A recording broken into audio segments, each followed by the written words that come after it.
ಕೃಷ್ಣ ಬೈರೇಗೌಡ ನಡೆಸಿದಂತಹ ಸುದ್ದಿಗೋಷ್ಠಿ Congress tool kit ಯಾರೋ ಅವರಿಗೆ ಸ್ಕ್ರಿಪ್ಟ್ ಕೂಡ ಸರಿಯಾಗಿ ಬರೆದುಕೊಟ್ಟಿಲ್ಲ. ಈ ಸುಳ್ಳಿನ ಸಂಚಿನಲ್ಲಿ ಅವರೇ ಸಿಕ್ಕಿ ಬೀಳ್ತಾರೆ. ನಾನು ಎಲ್ಲಿಗೂ ಕದ್ದು ಹೋಗೋದಿಲ್ಲ, ಸುಳ್ಳು ಹೇಳ್ಕೊಂಡು ಬೇರೆಯವರ ನೆರವು ತೆಗೆದುಕೊಳ್ಳೋದಿಲ್ಲ. ನನಗೂ ಆರೋಪ ಮಾಡಿರುವ ಪ್ರಾಪರ್ಟಿಗೂ ಸಂಬಂಧನೇ ಇಲ್ಲ. ಅದು ನನ್ನ ಹೆಂಡತಿಯ ತಾಯಿಯ ಪ್ರಾಪರ್ಟಿ. ಮೈಸೂರಿನಲ್ಲಿ ಕೇಂದ್ರ ಸಚಿವರಾದಂತಹ ಎಚ್ ಡಿ ಕುಮಾರಸ್ವಾಮಿ ಅವರು ಈ ಹೇಳಿಕೆಯನ್ನ ಕೊಟ್ಟಿರುವಂತದ್ದು. ನಮ್ಮ ಅತ್ತೆ ಆಸ್ತಿ ಅದು ಅಂತ ಎಚ್ ಡಿ ಕುಮಾರಸ್ವಾಮಿ ಹೇಳಿಕೆ ಕೊಟ್ಟಿದ್ದಾರೆ. ಯಡಿಯೂರಪ್ಪನವರ ಕಾಲದಲ್ಲಿ ಕಾನೂನು ಪ್ರಕಾರವಾಗಿ ನಾನು ಡಿನೋಟಿಫಿಕೇಶನ್ ಇದರಲ್ಲಿ ನನ್ನನ್ನ ಹಿಡಿಯೋದಕ್ಕೆ ಹೊರಟಿದ್ದಾರೆ. ಡಿನೋಟಿಫಿಕೇಶನ್ ಕೊಟ್ಟು ನನ್ನನ್ನ ಹಿಡಿಯೋದಕ್ಕೆ ಹೊರಟಿದ್ದಾರೆ. ಅದು ಸಾಧ್ಯನೇ ಇಲ್ಲ ಕಣ್ರಿ. ನಾನು ಈ ವಿಚಾರದಲ್ಲಿ ತಪ್ಪು ಮಾಡಿಲ್ಲ. ತಪ್ಪು ಮಾಡಿದ್ರೆ 5 ಸೆಕೆಂಡ್ ಕೂಡ ರಾಜಕೀಯದಲ್ಲಿ ಇರಲ್ಲ. ನನ್ನನ್ನ ಸಿಲುಕಿಸೋದಕ್ಕೆ 3 ತಿಂಗಳಿಂದ ಕಸರತ್ತು ನಡೀತಾ ಇದೆ. ಒಂದಲ್ಲ ಎರಡಲ್ಲ, 3 ತಿಂಗಳಿಂದ ಕಸರತ್ತು ನಡೀತಾ ಇದೆ. ಕೃಷ್ಣ ಬೈರೇಗೌಡ ನಡೆಸಿದ ಸುದ್ದಿಗೋಷ್ಠಿ. ಕಾಂಗ್ರೆಸ್ ಟೂಲ್ ಕಿಟ್ ಯಾರೋ ಅವರಿಗೆ ಸ್ಕ್ರಿಪ್ಟ್ ನೆಟ್ಟು ಕೊಟ್ಟಿಲ್ಲ ಕಣ್ರಿ. ಆ ಸುಳ್ಳಿನ ಸಂಚಿನಲ್ಲಿ ಅವರೇ ಸಿಕ್ಕಿ ಬೀಳ್ತಾರೆ ನೋಡಿ. ನಾನು ಎಲ್ಲಿಗೂ ಕದ್ದು ಹೋಗೋದಿಲ್ಲ ಸ್ವಾಮಿ, ಸುಳ್ಳು ಹೇಳ್ಕೊಂಡು ಬೇರೆಯವರ ನೆರವು ತೆಗೆದುಕೊಳ್ಳೋದಿಲ್ಲ. ನನಗೂ ಆರೋಪ ಮಾಡಿರುವ ಪ್ರಾಪರ್ಟಿಗೂ ಸಂಬಂಧನೇ ಇಲ್ಲ.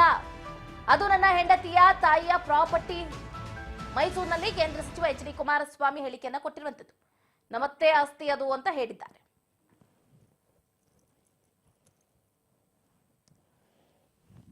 ನಾನು ಎಲ್ಲೂ ಕದ್ದು ಹೋಗಲ್ಲ. ನಾನು ಸುಳ್ಳು ಹೇಳ್ಕೊಂಡು ಬೇರೆ ಬೇರೆ ಹೆಸರಿನಿಂದ ನೆರಳು ತಗೊಳ್ಳೋಕ್ಕೂ ಹೋಗಲ್ಲ. ನನ್ನ ವಿಷಯದಲ್ಲಿ ಇವತ್ತಿನ ಬೆಳಗ್ಗೆ ಉಪಮುಖ್ಯಮಂತ್ರಿ ತಮ್ಮನ ಹೇಳಿಕೆ ಕೊಟ್ಟವರಲ್ಲ, ಸರ್ ಸತ್ತರ ಹೆಸರು ತಗೊಂಡಿದ್ದೀವಿ ಅಂತ ಹೇಳಿ. ನನಗೆ ಆ ಪ್ರಾಪರ್ಟಿಗೆ ಸಂಬಂಧ ಓನ್ಲಿ ನನ್ನ ಹೆಂಡತಿಯ ತಾಯಿ ವ್ಯವಹಾರ ಅದು ಅಂತಕ್ಕಂಥ ಒಂದು ಸಂಬಂಧ ಇದೆ. ನಾನು ಇಲ್ಲ ಅಂತ ಹೇಳಲ್ಲ. ಇವ್ರ ಥರ ನನಗೇನು ಸಂಬಂಧ ಅಂತಲೂ ಹೇಳಲ್ಲ. ಅಲ್ಲಿ ಅವ್ರ ಸಂಬಂಧ ಇದೆ. ಉತ್ತರ ಅವ್ರ ಕೈಲಿ ಕೊಡೋದು ಬೇರೆ ವಿಷಯ.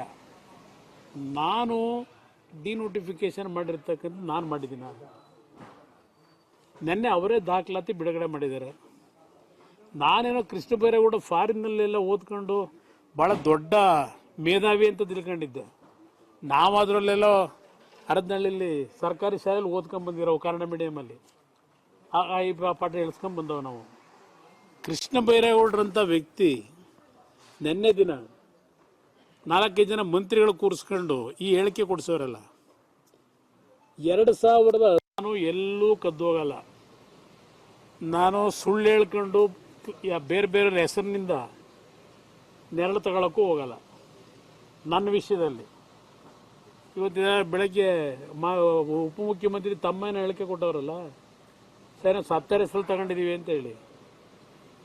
ನನಗೆ ಆ ಪ್ರಾಪರ್ಟಿಗೆ ಸಂಬಂಧ ಓನ್ಲಿ ನನ್ನ ಹೆಂಡತಿಯ ತಾಯಿ ವ್ಯವಹಾರ ಅದು ಅಂತಕ್ಕಂಥ ಒಂದು ಸಂಬಂಧ ಇದೆ. ನಾನು ಇಲ್ಲ ಅಂತ ಹೇಳಲ್ಲ.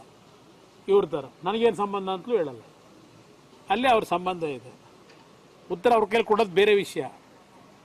ನಾನು ಡಿನೋಟಿಫಿಕೇಶನ್ ಮಾಡಿರ್ತಕ್ಕಂಥ ನಾನು ಮಾಡಿದ್ದೀನಿ. ಅದು ನೆನ್ನೆ ಅವರೇ ದಾಖಲಾತಿ ಬಿಡುಗಡೆ ಮಾಡಿದ್ದಾರೆ.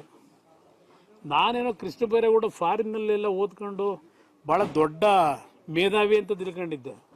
ನಾವು ಅದರಲ್ಲೆಲ್ಲೋ ಹರದನಹಳ್ಳಿಲಿ ಸರ್ಕಾರಿ ಶಾಲೆಯಲ್ಲಿ ಓದ್ಕೊಂಡ್ಬಂದಿರೋ ಕನ್ನಡ ಮೀಡಿಯಮಲ್ಲಿ ಈ ಪಾಠ ಹೇಳ್ಸ್ಕೊಂಡ್ಬಂದವು ನಾವು. ಕೃಷ್ಣ ಬೈರೇಗೌಡರಂಥ ವ್ಯಕ್ತಿ ನೆನ್ನೆ ದಿನ 4-5 ಜನ ಮಂತ್ರಿಗಳು ಕೂರಿಸ್ಕೊಂಡು ಈ ಹೇಳಿಕೆ ಕೊಡಿಸೋರಲ್ಲ. 2000 ನಾನು ಎಲ್ಲೂ ರಾಮಲಿಂಗಂ ಅವರು ಬರೆದು ಕಳಿಸ್ತಾರೆ. ಆದರೂ ಕೂಡ ಎಲ್ಲ ಇಲಾಖೆ ಅಧಿಕಾರಿಗಳು, ಅದರಲ್ಲೂ ಮುಖ್ಯಮಂತ್ರಿಗಳು, ಪ್ರಧಾನ ಕಾರ್ಯದರ್ಶಿಗಳು ಅವರು ಬರೆದಿರುವಂತಹ ಕಡತದಲ್ಲಿ ಬರೆದಿರುವಂತಹ ಅಭಿಪ್ರಾಯವನ್ನ ಗಾಳಿಗೆ ತೂರಿ ಯಾವುದನ್ನ ಡಿನೋಟಿಫಿಕೇಶನ್ ಮಾಡೋದಕ್ಕೆ ಆಗೋದಿಲ್ಲ ಅಂತ ಪ್ರಿನ್ಸಿಪಲ್ ಸೆಕ್ರೆಟರಿ ಬರೆದು ಕಳಿಸ್ತಾರೆ.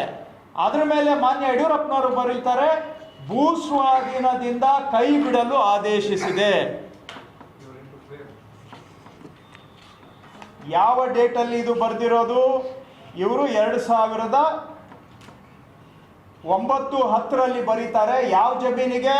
1976ರಲ್ಲಿ ಭೂ ಸ್ವಾಧೀನ ಆಗಿರುವಂಥ ಜಮೀನಿಗೆ 2009-10ರಲ್ಲಿ ಇವರು ಡಿನೋಟಿಫಿಕೇಶನ್ ಮಾಡ್ತಾರೆ. ಇವರ ಆದೇಶದ ಮೇರೆಗೆ ಸರ್ಕಾರದವರು ಇದನ್ನ ಡಿನೋಟಿಫಿಕೇಶನ್ ಆದೇಶವನ್ನು ಕೂಡ ಹೊರಡಿಸ್ತಾರೆ. 1 ಎಕರೆ 11 ಗುಂಟೆ ಇಲ್ಲಿ ಡಿನೋಟಿಫಿಕೇಶನ್ ಆಗಿದೆ.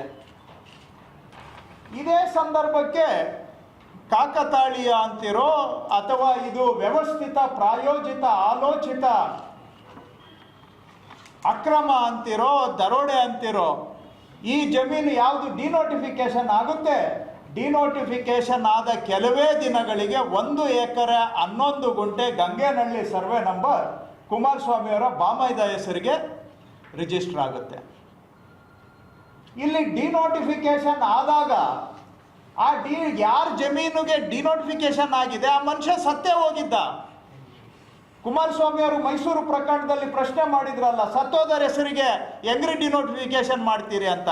ಹಾಗಾದ್ರೆ ನಾವು ಕೇಳಲಿಕ್ಕೆ ಬಯಸ್ತೇವೆ, ಸ್ವಾಮಿ ಈ 1 ಎಕರೆ 11 ಗುಂಟೆ ಸತ್ತೋದರ ಹೆಸರಿಗೆ ನೀವು ಹೆಂಗೆ ಡಿನೋಟಿಫಿಕೇಶನ್ ಮಾಡಿಸಿದ್ರಿ? ಈ ಗಂಗೇನಹಳ್ಳಿ ಸರ್ವೆ ನಂಬರ್ನ 1 ಎಕರೆ 11 ಗುಂಟೆಗೆ ಅವರ ವಾರಸುದಾರರಿಗೆ ಸಂಬಂಧನೇ ಇಲ್ಲದೆ ಇರುವಂತಹ ದಾರಿಯಲ್ಲಿ ಹೋಗೋ ದಾಸಯ್ಯ, ರಾಜಶೇಖರಯ್ಯ ಮುಖ್ಯಮಂತ್ರಿಗೆ ಈ ಜಮೀನನ್ನು ಡಿನೋಟಿಫೈ ಮಾಡಬೇಕು ಅಂತ ಅರ್ಜಿ ಕೊಡ್ತಾರೆ. ಜಮೀನು ಭೂಸ್ವಾಧೀನ ಆಗಿದ್ದು 1978ರಲ್ಲಿ. ಕುಮಾರಸ್ವಾಮಿ ಅವರಿಗೆ ಅರ್ಜಿ ಕೊಡೋದು. ಒಟ್ಟಾರೆಯಾಗಿ ಗಮನಿಸ್ತಾ ಇದ್ದೀರಾ, ಈಗಾಗಲೇ ದಂಗಲ್ ಸ್ಟಾರ್ಟ್ ಆಗಿದೆ. ಡಿ.ಕೆ. ಸುರೇಶ್ ಅದನ್ನ ಮರೆತು ಹೋಗ್ಬಿಟ್ಟಿದ್ದಾರೆ. ಸತ್ತವರಿಂದ ಹೆಬ್ಬೆಟ್ಟನ್ನ ಒಚ್ಚಿಕೊಂಡಿರುವಂತಹ ಕೆಲಸವನ್ನ ಮರೆತು ಹೋಗಿದ್ದಾರೆ ಅನ್ನುವಂಥ ನಿಟ್ಟಿನಲ್ಲಿ ಎಚ್.ಡಿ. ಕುಮಾರಸ್ವಾಮಿ ಅವರು ವಾಗ್ದಾಳಿಯನ್ನ ನಡೆಸಿದ್ದಕ್ಕೆ ಈತ ಕೃಷ್ಣ ಬೈರೇಗೌಡರು ಕೂಡ ವಾಗ್ದಾಳಿಯನ್ನ ನಡೆಸಿದ್ದಾರೆ.